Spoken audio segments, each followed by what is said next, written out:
All right, I'm going to let everybody in.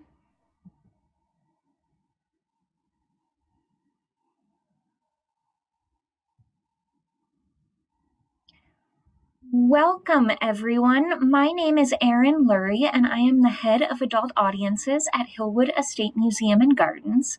We are delighted to be here today for our pollinator-friendly container workshop and featuring beautiful summer blooms. Today, we're going to have a fantastic conversation first with our friends at Capital Bee Care about the importance of pollinators and of urban beekeeping. And then Hillwood's Director of Horticulture, Jessica Bonilla, is going to be talking a little bit about the plants she selected for this project, the role of pollinators here at Hillwood.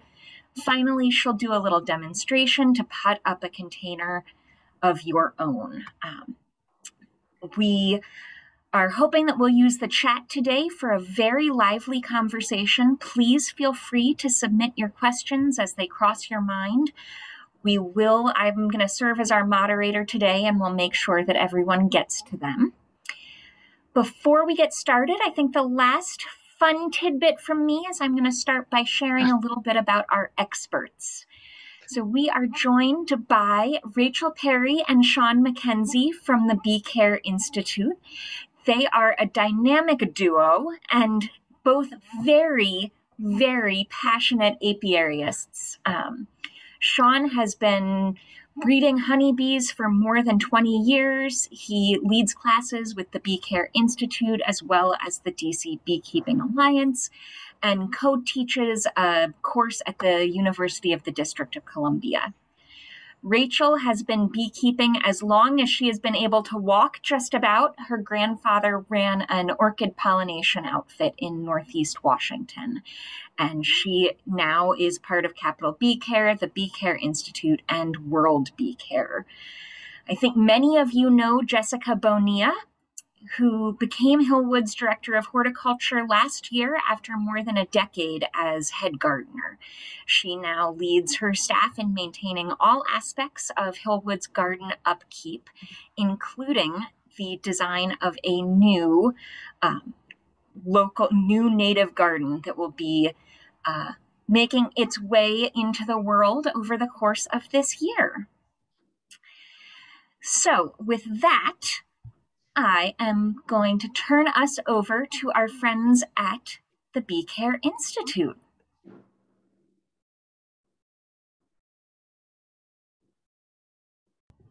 Rachel, it looks like you are muted. That's better. Aha. All right. Hi, and thank you for having us. This is really fun and exciting, and this is exactly the kind of thing we enjoy doing. It's not a rainy day, and it's a miracle that you have us inside, because we would normally be outside messing with the bees right about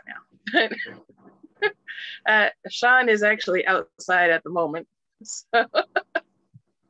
Hi, everyone. Happy to be here, and looking forward to have a great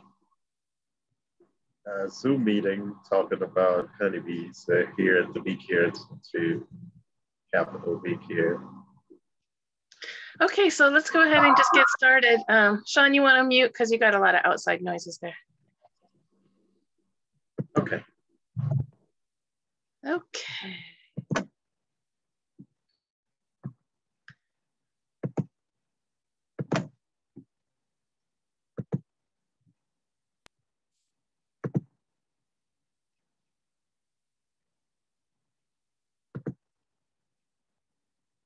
Huh. Okay, so we're going to talk about bees, flowers, and people, and this amazing relationship that we all have together. And it's a story of mutualism, which is essentially like a win-win-win situation. And we share a relationship with both plants and bees that is good for everyone involved, as long as we are all responsible. So it's a story of community, of coevolution, survival, and thriving together. And it's a little bit of a story, a love story also. So bees and plants. Plants need pollination and fertilization, and bees need pollen and nectar. And this is something that they can get from each other. And so pollination essentially is the transport of pollen from one flower to another. And for some of you, this is probably well known. And I don't know if we have any young people. I didn't want to be too over the top and sophisticated because I figured we would probably have some young people that this might be new. And then the anther is the male part and then produces the pollen. And then fertilization is essentially when pollen from one flower is carried to the seed producing part of another flower. So here's another flower and here's the seed producing part. And the result of this fertilization is fruit. And we eat fruits, they're very useful for us, but they're also something that is useful for the birds and the little furry critters and a lot of things that rely on fruit. And it's also good fertilizer. And then also produces seed. This is for a vast majority of plants that are out there. Some are old plants. Certain trees and wheat and corn, which is sort of a grass variety. Those are all things that are pollinated by wind, but almost everything else is pollinated by some kind of a pollinator. And so produces food. We eat seeds, sunflower seeds, etc.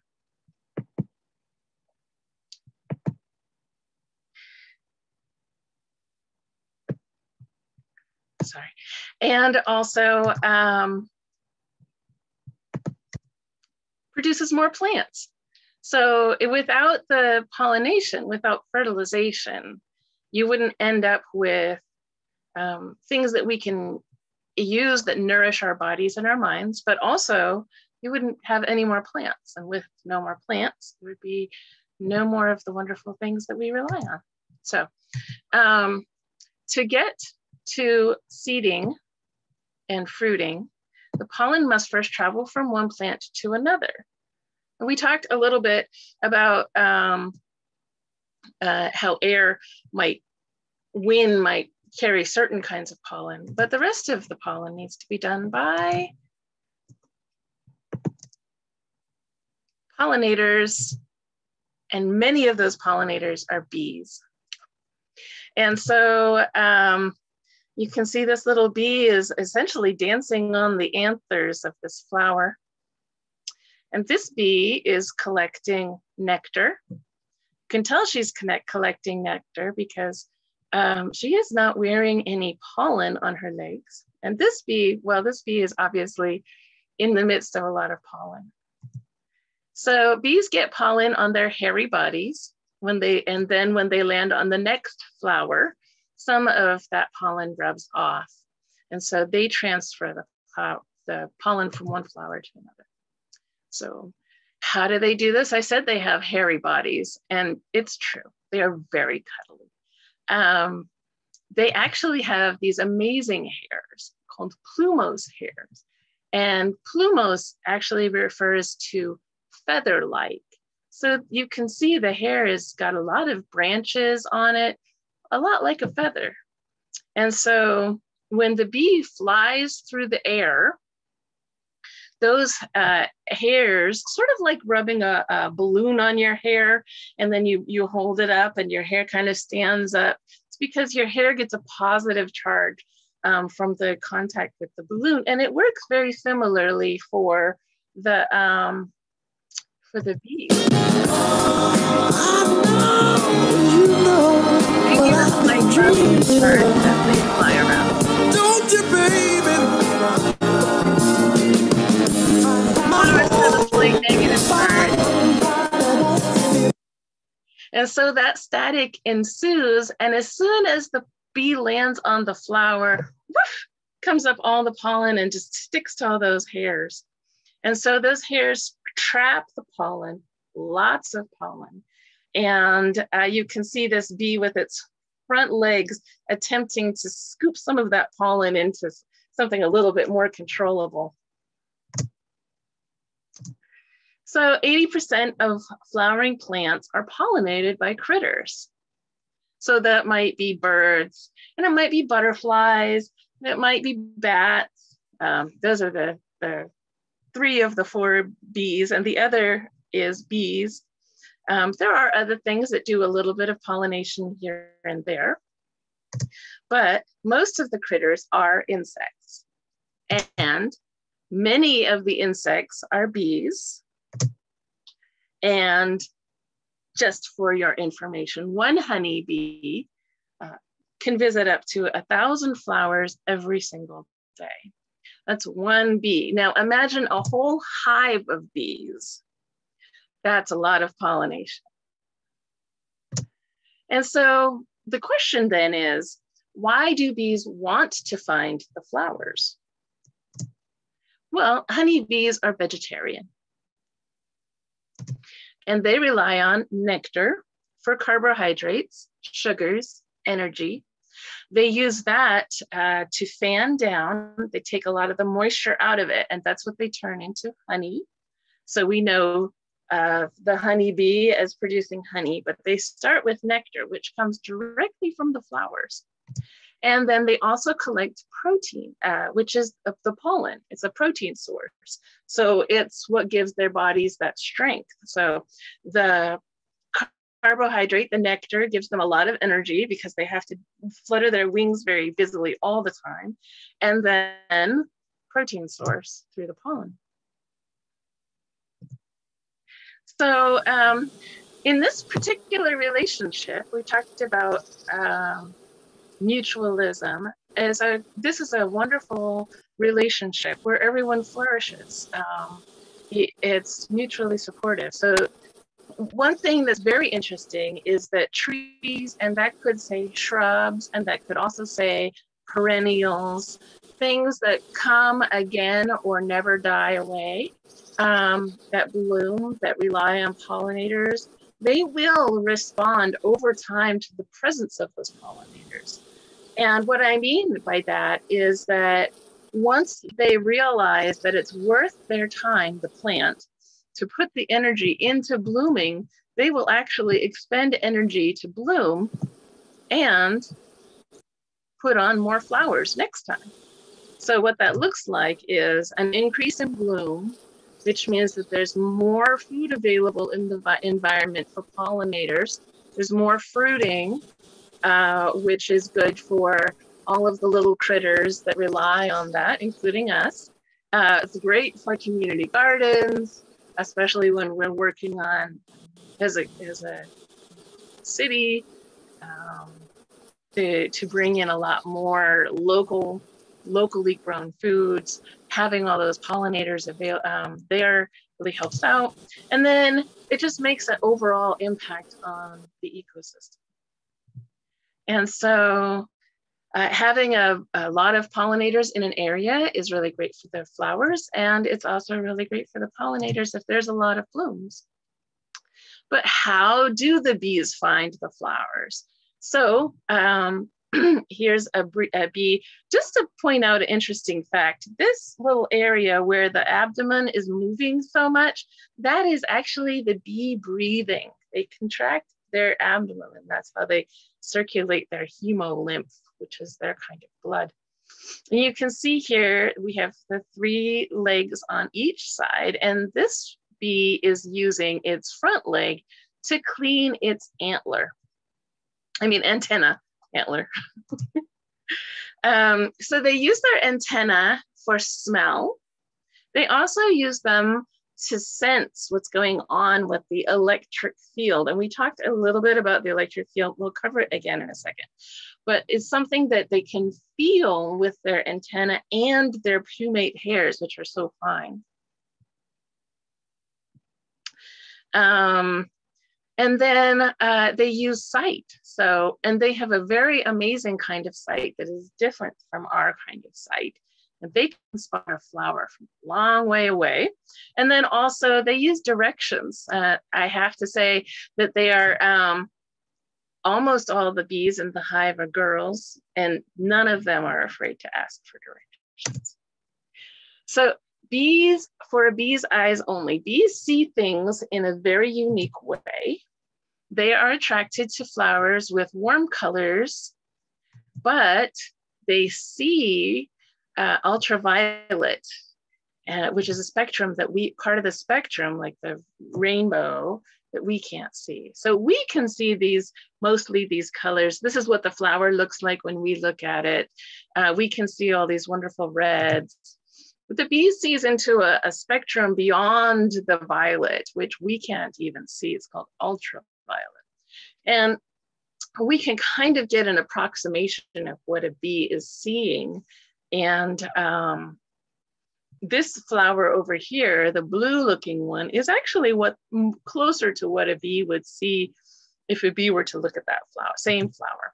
So they don't see very many reds and oranges, but they definitely see colors beyond the violet that we cannot even see. And what does that actually look like when they're flying over? This might get loud, I hope it's not. So these are flowers that are photographed so that you can see how they fluoresce, how they show up to the eyes of the bee and the butterfly. And the first color variation that you can see is how they show up to a butterfly. The second color variation is how they show up to a butterfly.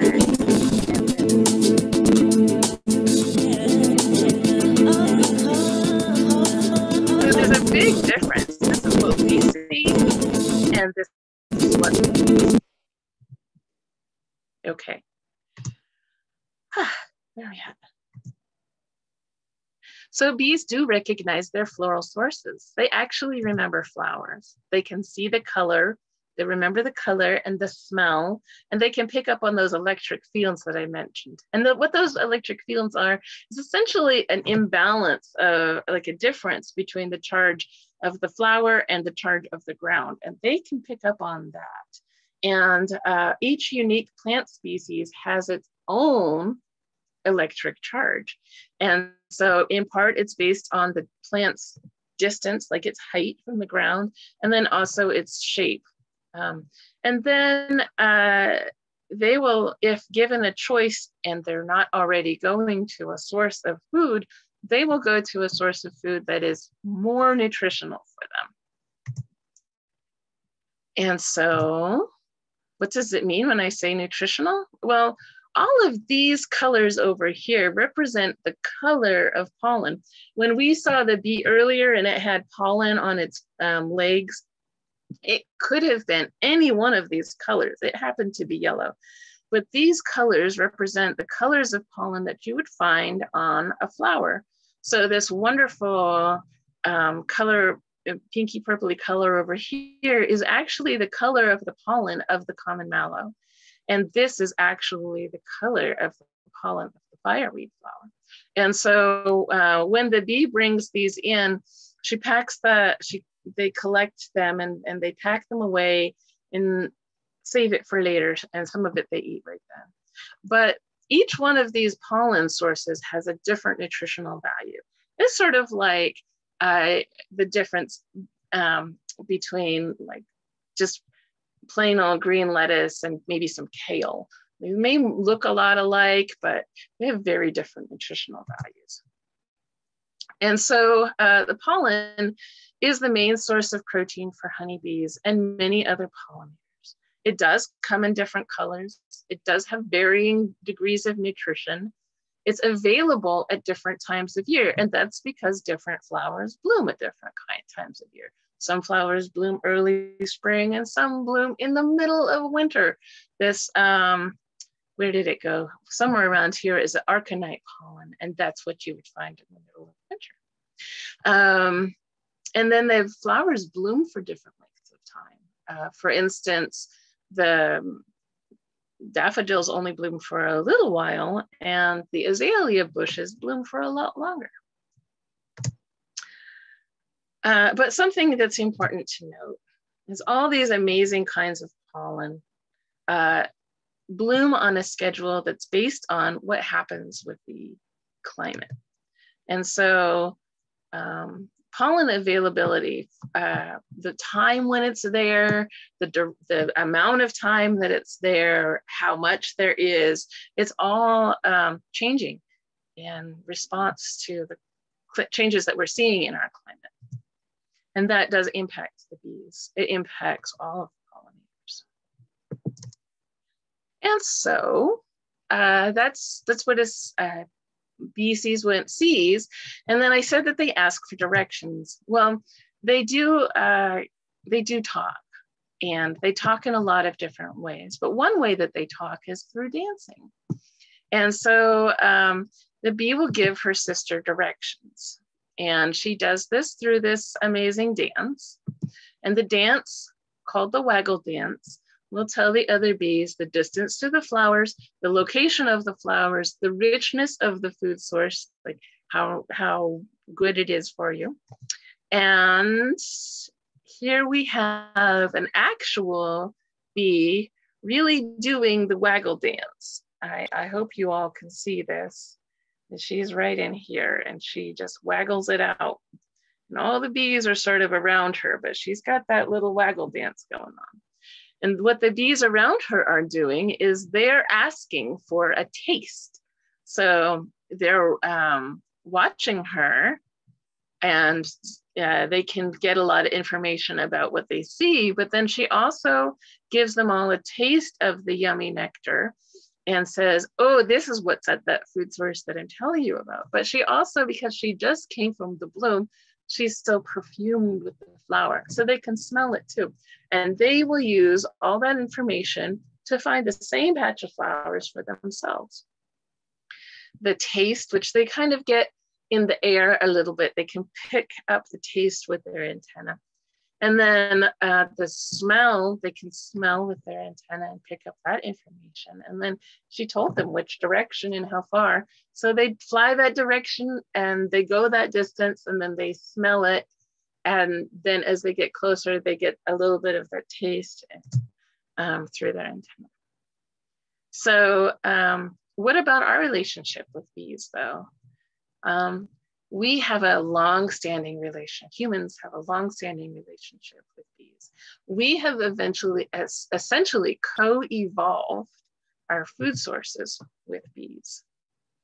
And why bees in particular? Well, we've co-evolved with all the pollinators because they help to provide a lot of variety of foods that we rely on. But bees in particular, because they have those large numbers, as we saw when they were all going into the hive, they have a longer season. So honeybees will pollinate from early spring until late in the fall. And then they have a really long range. So they will fly 2 to 3 miles to go get food for themselves or to go do pollination for us. And they will pollinate almost anything that blooms. And the other thing that's cool about honeybees is that we can take care of them. So when I say they pollinate a lot of our foods, I'm talking about all the best bites.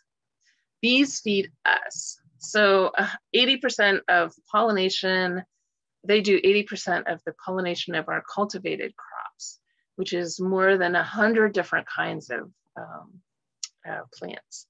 So grapes, oranges, carrots, and all those wonderful things that you see in the picture there are a result of the activity of bees.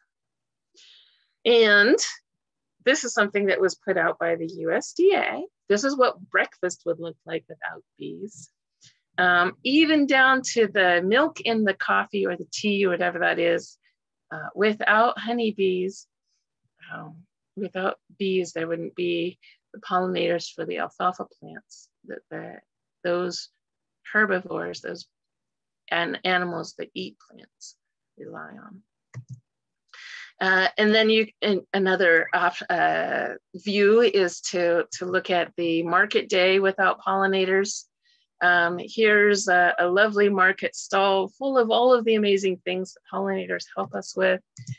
And this is what it would look like if we didn't have them to do all of that amazing work for us. Big difference. And your grocery store view, probably many of you have seen this view before, without pollinators and with pollinators. It's a huge difference in the type, variety, and amount of food there is available for us. So bees are important here. Bees are part of the urban habitat. They help us produce local food. And the future is increasingly urban. There are more and more people now living in cities. So we have to figure out how we're gonna get along with the bees in the cities. And then all of the areas that we're talking about have these webs of relationships. So a lot of times when people think about bees, they think about bees on a farm, and they think about the food being grown on a farm. And we have some urban farms, but we don't have big urban farms. Most of the food that's grown locally is grown in smaller gardens or smaller home habitats. Okay, and then just to keep in mind that all beekeeping is local. But are cities bad for bees? We have an amazing amount of tree coverage here. We have rivers and estuaries, we have parks, we have the historical arboretum in Hillwood, and we have community gardens, green roofs, container gardening, and all of those things make for a wonderful habitat for bees. And cities can be good for bees. Jim Fisher of the Honeybee Conservancy said that a single tree with a 15-foot radius is the equivalent of 2 acres of blooms. And we have increased our tree canopy in the District of Columbia enormously, and we're projected to hit close to 50% by the year 2032. So, but bees are in peril. They have gone through an enormous amount of evolution to get to where they are. We have a wonderful interconnected relationship with them. And bees rely on people as much as we rely on them. And so Albert Einstein has said that if the bees disappeared from the surface of the globe, man would only have a few years left. No more bees, no more pollination, no more plants, no more animals, and that would be it for us. And so what can we do? Solutions for science and prose, well, research and breeding programs, and solution for beekeepers is to make sure you do keep very good care of your bees, making sure you have healthy colonies, understanding how important bees can be, how importing bees, from other areas can impact population genetics and transfer pests and diseases between regions. But there are a lot more ways to help than that. You can support bee research, and then you can help to lobby for, put in your word that you would like more effort to be put towards honeybee health and other pollinators. And then be cautious about spraying for mosquitoes, use other solutions like purple martin houses, repellent plants. So a lot of the citrusy smelling plants, use bat houses, and bee safe dunks that actually take the mosquito larvae out, but the bees can still drink the water. And then the other solution is to plant every inch that you can possibly plant in pollinator plants. And that's it for me. Thank you so much, Rachel. We will come back to our friends at the Capital Bee Care and Bee Care Institute in just a moment. But first, we're going to use that beautiful transition to move to today's plants and the way we use pollinators here at Hillwood.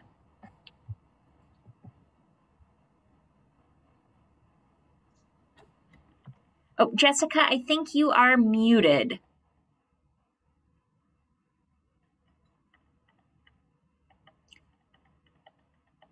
Thank you. Sorry. So yeah, thank you so much. It was wonderful to hear about all those interesting facts about bees. That's great. So thank you again. So I am going to share my screen now.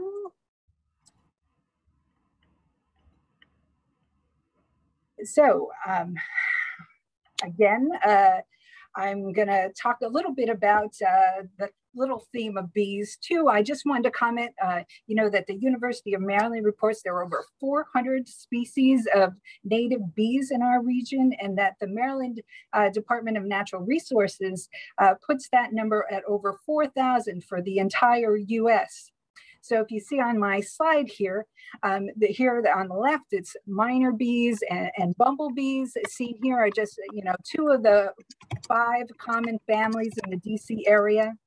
Other pollinators include wasps, the flower flies, beetles. Actually, the longhorn and the soldier beetles are the more common beetles pollinators in our region. And then, of course, butterflies, which we think of, you know, right after bees pretty much in terms of pollinators.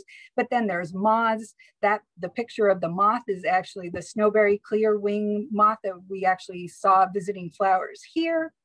And then even hummingbirds. And as Rachel was saying, you know, birds in general, they can all be pollinators. But the question is, you know, we want to try to support these pollinators as much as we can, but how do we do that? So it really helps by looking at the life cycle of the pollinators themselves. And let me, so here you can see one of the most common butterflies that we have here at Hillwood is the eastern tiger swallowtail. So knowing its life cycle, we can make sure that we are protecting the population with our gardening practices. So to start the cycle, first the adult needs plants onto which it lays its eggs. But where does it do that? So for the eastern tiger swallowtail, it's actually in the trees, and you know, which ties in so well about the, you know, the tree canopy here in DC and why it's so important. So here, really one of the great hosts is the tulip tree, which we have lots on the campus and then also in the woodlands. So it's something to think of, you know, if we need to take trees down, how that impacts the population of our butterflies and the other pollinators that need those trees for survival. So then what happens is that then, you know, the caterpillar emerges from the egg and feeds on the leaves, and then it'll form a chrysalis. So, and then the adult will emerge, and then that needs food and water to mate and start the cycle all over again. So, you know, sometimes a butterfly will have multiple generations a year. The eastern tiger swallowtail has 2 different generations, but then it gets to a point where it needs to overwinter. And the swallowtail overwinters as a chrysalis in the trees. So from that, really what I'm going to discuss about what we're doing here at Hillwood is to provide habitat for egg laying and overwintering, and then all adult food sources and water sources as well. So when we ask the question, you know, where do these pollinators lay their eggs? Many have really specific requirements. Here you can see that the miner bees and the bumblebees, they burrow in the ground. The double-banded scolded wasp and the flower flies, they actually need to lay their eggs near a food source. They're actually carnivores, so they need the grubs and the aphid colonies. The beetles, they're looking for rotted wood or just some clear soil to lay eggs. And then, of course, the butterflies and the moths, they all need a wide variety of plant material. And then, of course, you get the birds and the hummingbird, which is, you know, looking to make its nest up in the tree branches. So let me move on. Sorry about that. So then really 4 different things, themes arise from thinking about that. So reducing soil disruption and being on the lookout for any signs of nest making is important to us. Bee nests can look very similar to ants in the way they are excavated. So we used to use a lot of tilling in the cutting garden, but we've drastically reduced that. And, you know, the plants are still happy, and now we don't have to worry about, you know, disturbing any nesting or overwintering pollinators. So, you know, and, you know, that's just, you know, good practice. So then, as you saw, you know, the banded longhorn beetle needs decaying wood to lay its eggs. So leaving wood in our woodlands when a tree falls or a branches comes down is a good thing. You know, as the Xerces Society for Invertebrate Conservation says, you know, leave the leaves. Leaves make great overwintering habitat. You know, being a public garden, it's hard for us to not tidy up. We always want to have everything tidy and look nice and neat. But, you know, leaves make great, like I said, overwintering habitat. So what we've been doing is blowing out just some of the thicker leaves, chopping up quick and putting it back in the beds as mulch. So what this really does is just really still insulates the soil and protects whoever may be overwintering there. So another way is, and a theme that arose when we were thinking about this is, you know, the reduction of pesticides, of course. You know, both that double-banded scalded and the fireflies, you know, they have larvae that feed on bad bugs. If we kill off all the bad bugs, you know, these pollinators won't be able to survive either. And it's also toxic to them as well. Our cutting garden has been pesticide-free for several years now. So lastly is the continuation of just adding a wide variety of plants to the garden. And I'm going to talk a lot more about this, but the butterflies and moths need that variety for hosts for their young, you know, just as the birds need, you know, trees for nesting.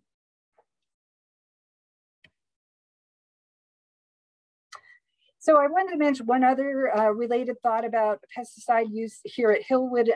We are really taking the effort to understand and identify issues that arise from insects. A couple of years ago, we had an increased number of this rolling damage that you see at the top left. That's on the hydrangea shrubs that we have over towards the Adirondack, and we really hadn't seen that before. And it would have been just easy to pull out something and kill them off and blame it for damaging our plants. But after educating ourselves, we discovered it's a native moth and has a place in our ecosystem. So we could weigh the amount of aesthetic damage because it doesn't kill the plant on one hand, and also then letting a member of our ecosystem do its thing. So it really wasn't a hard choice. You know, we just let it do its thing. So it's the same kind of story as the silver-spotted skipper caterpillar. If I didn't know what it was, I could think he's a pest when he's on that leaf like that. That was just taken out, not taken out there at our cold frames.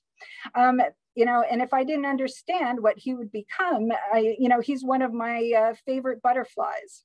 So understanding what's going on and knowing that so many pesticides kill indiscriminately, it really has reduced our pesticide use, and places like our cutting garden are really better for it. So, and we've tried to extend that courtesy to bees as well.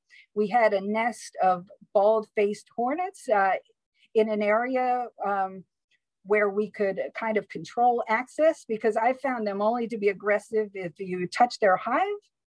So, you know, we really deemed it okay to be there. So we've cordoned it off and we let nature take its course, and they did their thing there really without bothering anybody. So, and then the last thing I'll mention is about the photo on the right. We are allowing a lot of our plant material, you know, to stay up through the winter, providing lots of protection for the insects.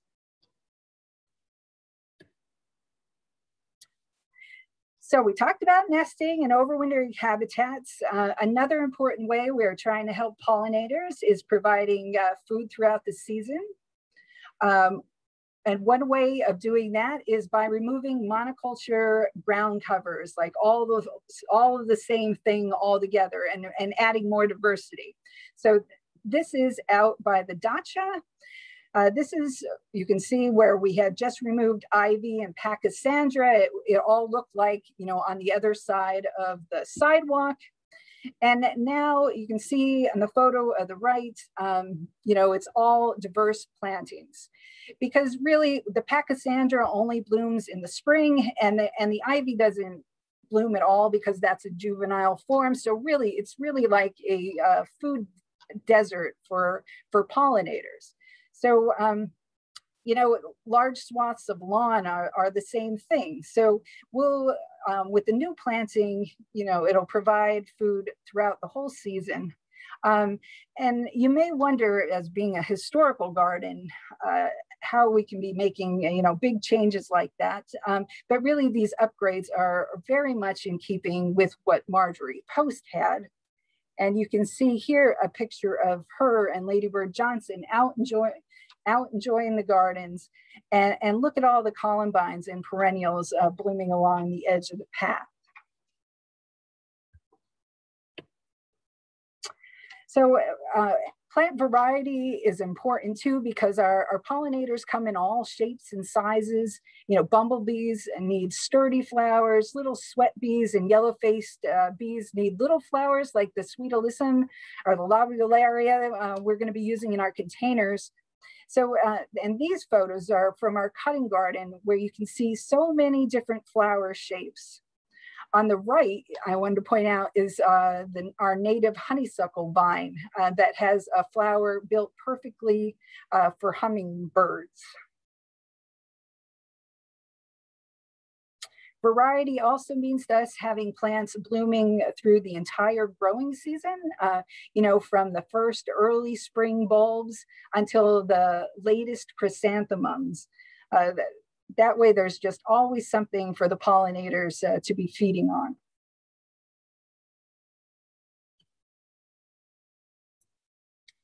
So one last item on food sources for pollinators is about including native plants in your plantings, and that's what we've been trying to do here.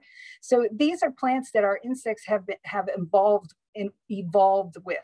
They know them. They are a great number of resources about pollinators and native plants. And don't feel you have to jot this down, because we already talked. We're going to be sending this out to everybody made probably on Monday, so you'll have all of these resources. But really, you know, the Xerces Society has a nice regional publication on natives for pollinators, and it's covers the whole entire United States.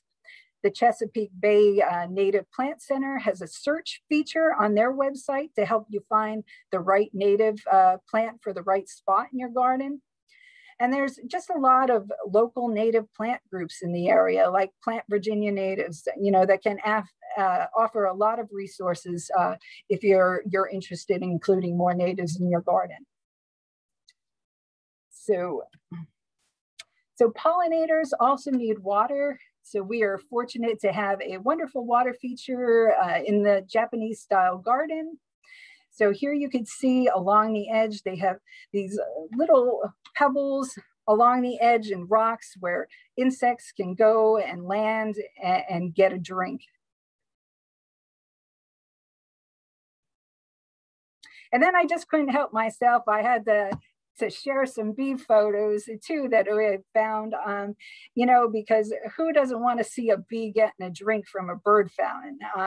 And then there are bees on the soaker hose, but the New Mexico State University would like us to make our own bee watering bowls with just pebbles and saucers. So I thought that was a lot of fun, and I wanted to share that as well. So, as I said, with the native plants, there are some really good resources out there. for those who would like to learn more. I'm always surprised about how much we don't know about the life cycles of our pollinators. And I really hope that changes, you know, as more people get interested in that. So, this will all be included again, like I said, in that, we'll send that out to everybody. So next, we will talk a little bit more about the plants that we're going to include on today's workshop. So first, what I picked was a mix of annuals and perennials. The annuals will provide all the summer blooms, while the perennials are plants you'll be able to keep in your garden or in this pot, you know, year after year. So the first one I'll talk about here is the Verbena bonariensis. It's also known as tall verbena or purple vervain. So it's an annual reseeder, and it attracts it attracts bumblebees and honeybees and butterflies like swallowtails, you know, fritillaries, hair streaks, hummingbird moths, lots and lots of butterflies. It's really known as a must-have for every pollinator garden. You can keep this going by deadheading, but near the end of the season, you can collect seeds and sprinkle them back in the pot. You should then have new plants germinating in the pot in the spring. The next plant is this one here. It's the Monarda bee Mary. It's also known as bee balm or wild bergamot. It's a nativar, and when I say that, I mean that it's a cultivar of a native. So this is a perennial with a long bloom time. It's also, you know, a little more disease resistant. It's a dwarf variety. I like to use more dwarf varieties in containers when I'm doing that with perennials. It actually, bee balm is great for pollinators. It attracts a number of specialist bees, bumblebees, predatory wasps, even hummingbirds, hawk moths. So, and I just wanted to share that it has such a great story that, you know, with pollinators, it attracts a small sweat bee that's a specialist just of bee balm in the Northeast. Researchers in the Mid-Atlantic have recently observed that sand wasps used bee balm extensively for nectar, and sand wasps actually are predators of the marmorated stink bugs sometimes, you know, that they get in your house. So really it's good to have bee balm and the sand wasps around to take care of them. And then too, it's been identified as a valuable monarch nectar plant. So really a great plant to have not only in this container, but in your garden as well. The next plant is the Gomphrena pinball purple. So Gomphrena is another annual that's always listed for pollinator gardens. It's also listed on bee foraging plant lists put out by different beekeeper organizations. It attracts you know, pollinators such as bees and moths and butterflies, even monarchs and orange sulfurs, lots of skippers that we see here. So, and it's always a really big hit in our cutting garden. Then we've included the Salvia nemorosa. It's a woodland sedge. So this is a perennial and a nativar. It has, this cultivar in particular has a little longer blooming season. It starts a little earlier. It gets those blue violet flower spikes.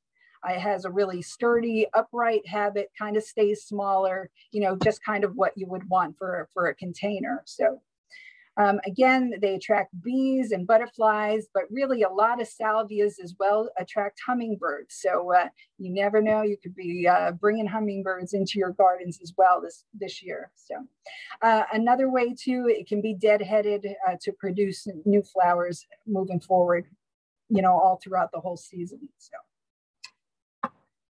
Down below, we have the Lobularia lavender stream. So this is an annual usually thought of just for spring in the DC area because, you know, we have such hot and humid summers, but it's a Texas superstar. And it spends all summer out in the rose garden under harsh conditions and really does well. And really, it's a great plant to attract beneficial insects. It also attracts, of course, bees and flower flies and butterflies as well. But really, it's wonderful because it has like really the tiny nectaries really can work well for tiny insects. So next is the lantana, lucky cherry. So it's another one that's always on pollinator annual lists. It has flat flowers that range from pink to red to yellow.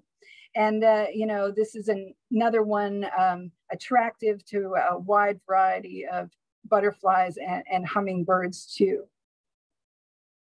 Last but not least is the Nepeta Junior Walker. So it's a bubbly perennial, often used as an edger with blue flowers. It's a compact catmint that's really, again, you know, appropriate for a container. So again, like I mentioned, and you can see on the photo on the right, you know, that's what that clear-wing moth was visiting. So it's really a favorite of bees and many different butterflies, and really, you know, is always packed full of insects. So again, you might think of, before we move on, just another comment about the catmint is that if you find that when you caring for your new container, if it gets a little floppy, it's another thing. It can just be cut all the way back and you can get a whole new flush of foliage and flowers that'll bloom again towards the fall. So I think before we move on too much, we're going to stop a second and field some questions, and then does that sound okay, Erin, or should we go right into the potting? Why don't let's stop the screen share, and while we're at it, I've got 2 questions already that I want to make sure we squeeze in and hopefully can talk about as quickly as possible, because I know we've had such a wealth of information today. I want to respect folks' time in case they need to scoot right at 2:30. But I do hope that most of you are able to spend a little extra time with us today. The first question came in from Joan, and this is one for Sean and Rachel. Joan has a colony of ground bees in her garden and was wondering what she should do to help manage those bees and to deal with the sandy debris that they're creating. We actually get asked that question a lot. You get asked a lot about the ground bees, like the little asmy bees, and about the carpenter bees, if you would believe. And a lot of our response is often about patience and recognizing that it's kind of a gift, I guess, to be a steward, to be given the opportunity to be a steward for native bees. However, if they happen to be pulling down your porch, like sometimes the carpenter bees can, or they can be completely tearing up a massive part of your yard, like the asmy bees, you can kind of find a healthy balance, is what we often tell people. We get called frequently to do honeybee removals when bees move into people's houses, into the walls or the eaves. And those bees they're stinging insects, and if you leave them in the eaves, they can create a lot of problems with the house if their population dies and their food sources, the honey and pollen, begins to rot. It can attract pests and be a real mess. But the asthma bees, they make holes, they leave sandy debris. If you would like to limit the area that they are cultivating, you have to take over a certain amount of cultivation for the area that they're in. I would say if you are, leave them a little bit of space. But if you want to cultivate the edges of where they are growing, you can wait until their season is over and they have left, and then you can cultivate a portion of that space.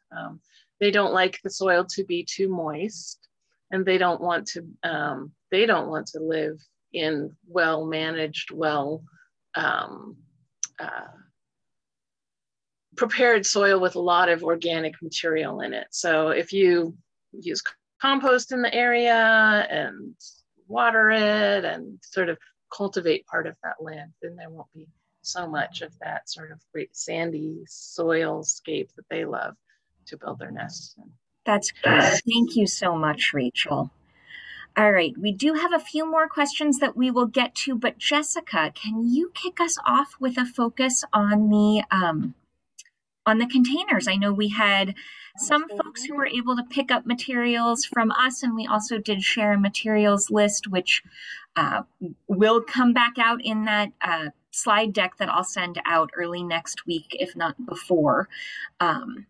And folks can follow along and create their very own small but very popular pollinator container. Absolutely, and this is what you're going to have when we're done. So if you want to get ready, you can start with your empty container and put your soil right on in. So we're going to use the formula thriller, filler, and spiller. You just kind of flatten out the soil. So at this stage, it's always a little difficult to know what's what, but the Verbena bonariensis is actually going to be the tallest thing in the pot. So that's going to be our thriller. And the first thing you want to do is decide on how you're going to be viewing your container. Is it going to be all 365 all the way around, or is it going to be just from one side? Because that will depend on where you're going to put your thriller. If it's going to be 365, I'd put it right in the middle.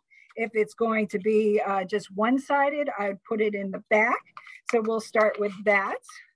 So I'm just going to make a one-sided because my other pot is a 365. So we're just going to dig a little hole and put our first plant in here. So really pretty easy. So then we have two fillers, or three fillers, I'm sorry. So we have the salvia is going to be a filler.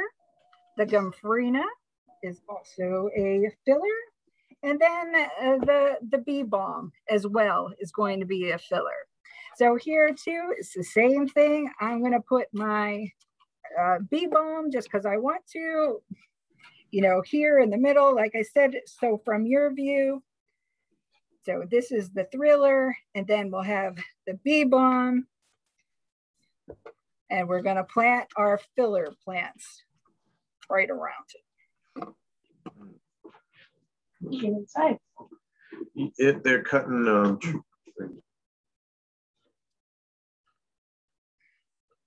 Oh, I need my hole a little bigger. And if you see that I was pretty generous, I think, with the soil. So if you see you're getting a lot of soil, you can just take out a handful and put it in a pot like that. So, and then I'm going to plant the salvia. So you see, we're kind of doing this in layers. I'll have my tallest thing, at least for this one-sided pot, in the back. And then we'll have the next layer down below.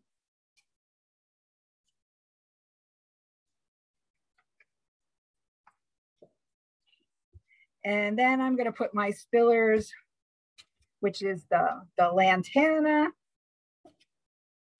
the alyssum, and the catmint. I'm going to put them all along the front, but you know, if you wanted to do this as a 360, you just interspace them all the way around. And Jessica, I'm going to interrupt for just a quick second to point out that you are so well practiced at this that you are able to go nice and fast, and that is fantastic. Folks at home, we know that you're going to take a little bit longer. Yeah. No need to try and race Jessica. But take your time. Yeah. We're working with that, you know, starting with your thrillers, then the fillers and spillers. And sometimes your individual designs will absolutely vary. That's one of the... You can do whatever you want. That's, you know, and we've done different container workshops, you know, in person.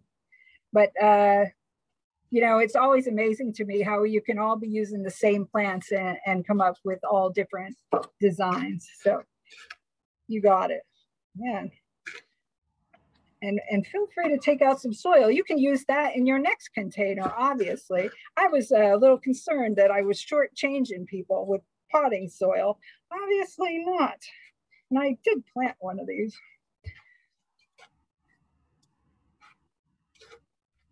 It's always better to have a little bit too much soil than to have too little. Well, that's what, and this is, and you're going to have to jam, you know, this is typical my style of planting. I like to put lots of plants in a container. So, you know, you may have to just jam stuff in there, and that's fine.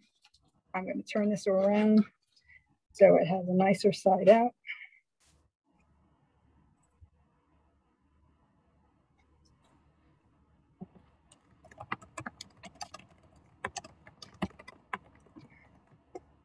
And again, you know, containers, you can often go through and deadhead and cut the flowers back so you can get lots of blooms all season long. This is designed to be a pretty much full sun container. I think all containers are always better with a tad bit of shade, but it doesn't have to have that. These are pretty strong plants. And also, they're all ones that really can tolerate a little dryness as well. So that's one of the things that you'll have to check then as you're moving forward. Once you get it out to where you want it to live, you know, you'll have to then start checking to see how often you're going to be watering it. How I usually do that is just really quite easy. I just stick my finger in there and see if it's moist at all. Like I said, you want it to go a little dry, but you don't want it to go like where it's dust in the wind either. So that's not gonna do it any favors. So you know, I just stick my finger in there, see how it's going. Is it dry? And then you can give it a nice deep drink. And then you'll have to go back and you can see how long it really takes to dry out. And then you can get yourself a little more on a schedule for watering. Things change over time though. So, you know, as your plants grow, they're gonna get more thirsty. So then you'll have to be checking it a little more often just to make sure it's not getting too dry, because your watering schedule needs to change. So then fertilizing, you might want to do that once a month with just a little of, you know, Miracle Grow, something like that, just in a watering can. That's fine. You might want to pick up a little compost tea as well. You can do that, something if you want to do something a little more organic that way. But really, hopefully this should be doing, you know, going strong for you all summer. I will say too, though, because I live in a 1950s neighborhood where everybody has just pretty much evergreens and azaleas around their house. If you don't get a whole lot of pollinators, don't be disappointed. Any flowers you put out, is going to help somebody. So even if you only get a few things on your container, you know, it's a win. And you know, it's just the idea of whatever, you know, whether it's, you know, large or small, whatever we can do to kind of reduce those food deserts for all our pollinators. Jessica, yeah. I love that thought, and I know there are a couple of perennials included in there, and the verbena is a strong reseeding plant, which means that if folks do transplant things at the end of the summer and stick them in the ground, I can say I've noticed it in my garden that year 3 of a couple of really strong pollinators, all of a sudden I noticed that there was so much more activity. There are a couple of plants that we see always crawling with bees, and it's really fun to see how it grew slowly and then it's just flourishing. So I hope that that is what we will see with these plants, and it's definitely something I've noticed here in the cutting garden as well, where I tend to notice the splashier pollinators, the hummingbirds and the butterflies. But it's really great to see how some of those colonies are coming back. We have a few questions here, and this is time, you know, I know we are pushing the end of our scheduled time together, but all of our experts are willing to stick around for as long as we've got questions. So please, if there's something on your mind and you're able to stay with us, please send us your good thoughts and questions. And I just wanted to say before people, you know, cut off, who have done, maybe put their container together, is that, you know, you can overwinter this. You know, you're going to lose the annuals like the Gomphrena and the Alyssum and the Lantana. But the other plants, like you said, if you can put this pot like in a sheltered area outside still where it can get some rain, and you should have really good luck of just having these plants come back themselves. Or like Erin said, you can actually take these out at the end of the season. You want to do that, you know, mid-September, and you could plant them in your gardens and just keep them that way. About the verbena, like I said, you can be deadheading, but then I would say, you know, come the beginning of September, you want to stop deadheading and you want to collect seed, and you can sprinkle the seed back in the pot to get more to grow in the container, or you can, you know, plant that seed there in your garden as well. That's my last little bit. Excellent. Well, you're not off the hook, because Kathy sent a question when you were talking a little bit about the bee watering bowls and asked if there's a concern about becoming a mosquito breeding area. Yes, well, I think that's one of those things where you just have to be, have to be a maintenance thing where you dump it out and you put fresh water in. That would be my thing. Just kind of what you do with a, you know, a bird bath or anything like that. You want to just keep, you know, fresher water once you start, if you start to see you have mosquito problems. Excellent. And Rachel, earlier you mentioned Bee Safe mosquito dunks, which I have not heard of before. So what should we be looking for in those? Are they helpfully labeled bee friendly? Oh, and you're muted. So let me see if I can get that to pop up. Okay.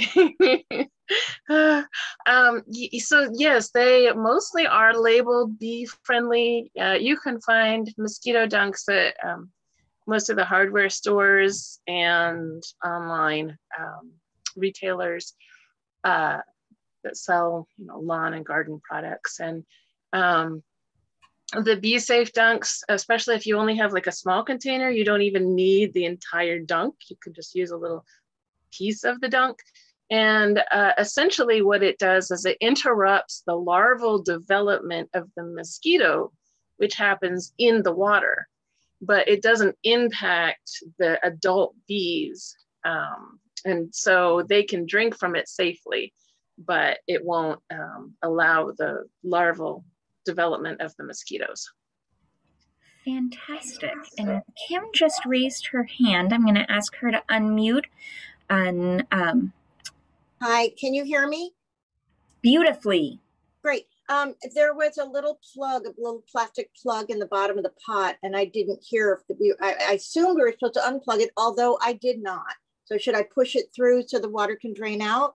Oh my goodness, how did that happen? Yes, yes, Okay. yes. We need the container to drain. I'm just very sorry about that. I thought we went through and took all those out. Obviously, we missed something. Okay, great, thank you.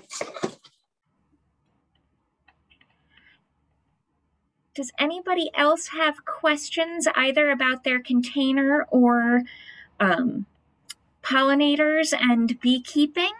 Oh, yes. Kathy just mentioned that Sean has been a little quiet lately, which I know is your way, but I'd love to hear a little bit from you about how you came to beekeeping, or what the thing that gives you the most hope right now in urban beekeeping is. Okay. Well, I came to beekeeping as a child in Jamaica. My cousins and family members I used to see a lot of bees and trees and so forth, and they would collect honeycombs. And as a kid, they used to bring me honeycomb. So one of the things, and I've always been kind of a nature guy. So I've always been interested in honeybees and ants and wasps and termites, some of those creatures that you see them from the outside, but you don't usually see the inside of what's actually going on. And the taste of honey and seeing lots of bees and seeing the going and coming over the years, have been breeding different animals and dealing with a lot of breed different birds, different fish for colors and all those things, because I love genetics and so forth. So I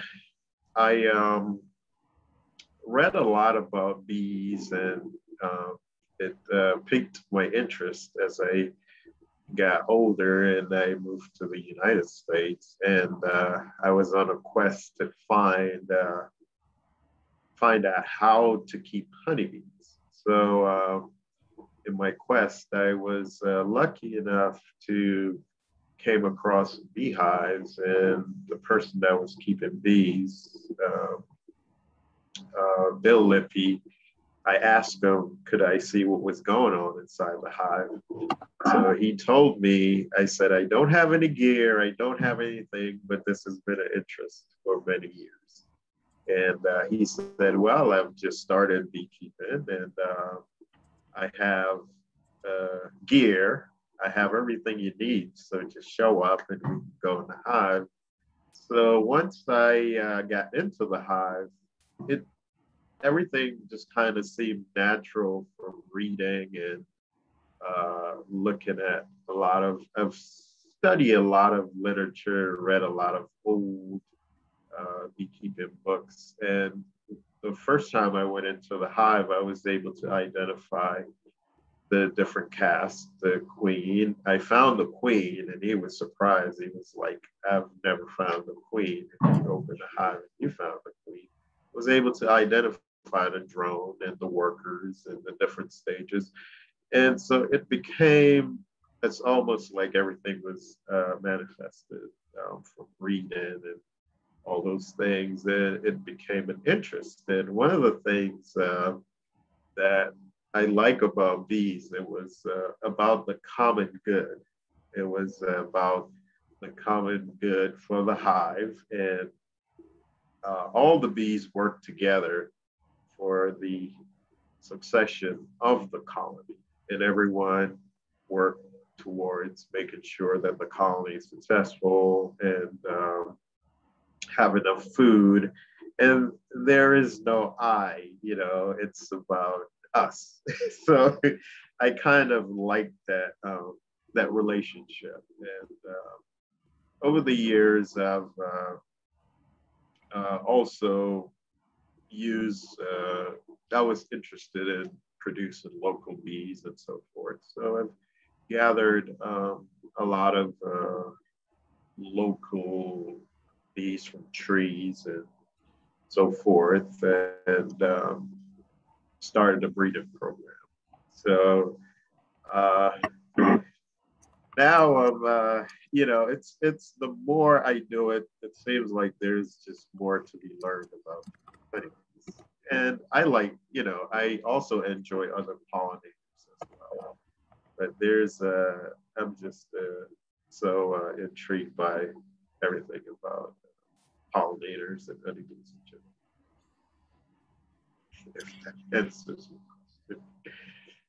So I know planting a container or adding some pollinators into our gardens at home is a great first step of what we can do to help support pollinator health. What would you say the next step, if you want to go a little bit beyond having lots of pollinator-friendly plants? What's next? That's my question. You, Rachel, Jessica, you've got a wealth of expertise. So, I would say the next step is, well, the plants and so forth are very important because nutrition is one of the big things for pollinators, and just like humans, a diversity of pollen is very healthy for all the pollinators and also for honeybees as well. Honeybees, that hives that have different pollens tend to be more healthier than the ones that are, say, on a field where there's just one kind of crop. And some of the plants, the nutrition in those plants are higher in value than some of the other plants. So that's a good step to start. We could look at pesticides as another step. Created, watch how we use pesticides, when we use them, and try to learn and educate ourselves about how what we can use that is more environmentally friendly for our own pollinators. That would be a good step. And habitat is also a very important thing. So not just cutting down all the trees, and sometimes I know in cities, if a tree is hollow, it could be a problem in that case, but like where we don't have to destroy those habitats, just leave them intact, because pollinators actually need them to progress. As an example of that, when we do go to visit somebody who's having an issue with carpenter bees, we of course give them steps towards the solution to dealing with the carpenter bees that are destroying their house, but we almost always encourage them, even try to identify with them a place that they can erect something that is sacrificial, some habitat that the bees can just go and tear that up. You don't have to leave entirely, but I'm going to make my porch not smell good, and that wood over there smells perfect, so go over there. So just finding a way, thinking about it, just including all the pollinators in your thought processes. And then learning as much as you can and being vocal talking to other people about it, being excited about it. It's amazing how many people just want to talk about bees or other pollinators, you know, and there's very interesting things to learn about so many of the different pollinators, whether it's the life cycle or their food sources or what kind of impact they have on our environment. And just starting those conversations, taking kids out to meet your local pollinators or your bees, just go on a walk, go on a safari, see how many pollinators you can see as you walk down the sidewalk or go into the park or whatever it may be, just exposing young people to it early. And then those things that we have to do consciously will become things that they just do unconsciously. They do subconsciously, where they are including all of the members in their community in their way of being. I love that. Yes. And I love the thought of some sacrificial wood. It reminded me very much of, I have a 3-year-old, and it's that distract, right? Here's where we want good behavior. Come over here, which was a great segue to thinking about pollinators in the way that our whole community interacts with them. And I will say I am thrilled we have at least one young person who has joined us at a lot of our virtual horticulture programs. And I'm so glad to see that she is here today. I just got an excellent question for Jessica from Aria, saying that the soil seems to be top-notch and a better quality than what she has seen in other places. Wondering if you make it, if we customize it, or if it's purchased, and if so, is there a brand you recommend she look into? Oh, and you are muted, and I need to let you unmute. There we go. Sorry about that. Yeah, so we buy a lot of our potting soil directly from a greenhouse wholesale. But thank you for pointing that we are pretty happy with the soil. I found that potting soil really is hit or miss in, the garden centers. So sometimes, do I have a brand that I would name? Sometimes I've used just regular Miracle-Gro potting soil. They've had that. They sell even one that's a little more all natural, so you can use that. But really, you have to look at the bags and see if there's a little corner of the bag, when you look at the stack and see actually what it looks like, that it doesn't have too many sticks in it, or it doesn't have, maybe too much peat in it. So it's, potting soil is difficult. It's always a challenge, but yeah. Excellent. Thank you very much. Well, I think that gets to all of the questions we've had in the chat so far. I'm going to dilly-dally for just a second in case anybody has something that they want to get from their brain to their keyboards right now.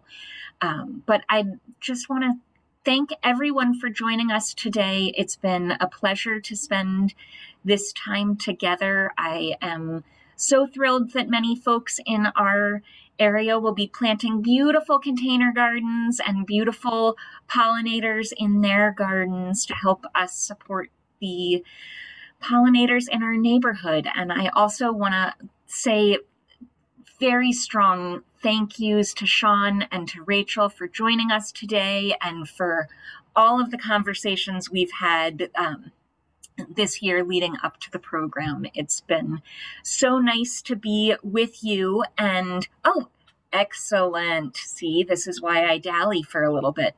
Robin just sent a fabulous question about any advice to care for pollinators if you are a condo or apartment dweller.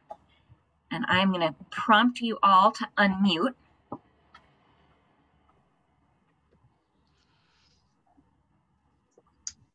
Okay, so we have worked with different condo associations and apartment buildings. And we do have bees on rooftops rooftops in various parts of the city.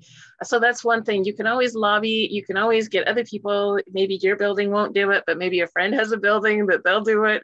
So don't be afraid to, you know, ask questions and get a little pushy on that. We love seed bombs. Now, we prefer people do this with native seeds. You can actually make a little ball of, on the outside clay, on the middle potting soil, some high quality potting soil, and put some native seeds in there. Just kind of let them dry. And then you can distribute them in places of the city where there is not enough growing for the bees. Just, you know, guerrilla gardening kind of. So that's something that you can do. There's no limit, as long as you're, you know, just don't do it in other people's yards where they're trying to grow things. I'll just add on to that as well, that, you know, many condos have landscaping committees. You know, get on one of those and be vocal about planting plants around your building that are good for pollinators. Susan asked, oh, sorry, go ahead. No, yes, I was just going to say that if you have any roof space, and you can talk to your condo association or even outside, because most of the time, sometimes at condos, they'll plant bushes. So maybe integrate some of the pollinators plants within the planted system. Excellent.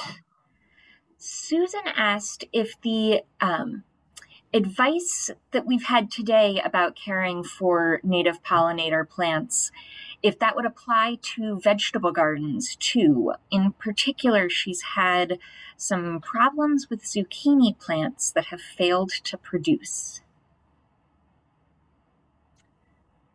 So I'll ask, so there could be multiple reasons why they failed to produce. I'm not sure if they're flowering, or I often have a problem at my house with wilt. So the plant will not make it through the season. So I guess that I would wonder exactly what's going on with the plant.